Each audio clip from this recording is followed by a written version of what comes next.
আর স্বামী তার বাপ মাকে ভাই বোনকে দিলে কমে গেল, এই চিন্তা যে মহিলা করে, ওই মহিলার জন্য বরকতের দরজা বন্ধ হয়ে গেছে, আর খোলার কোনো শবে বরাতে কাজ হবে না। কথা কি বুঝতে পারছেন? কারণ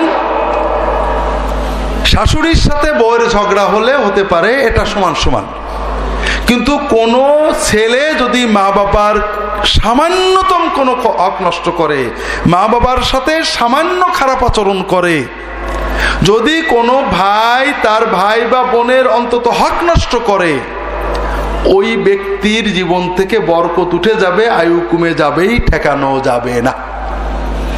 কাজেই মহিলারা যদি আপনার স্বামী সন্তানের আয়ু বাড়াতে চান, রিজিকের বরকত চান, তাহলে স্বামীদেরকে উৎসাহ দেবেন, তোমার আব্বা আম্মাকে দাও, ভাই বোনের হক দাও।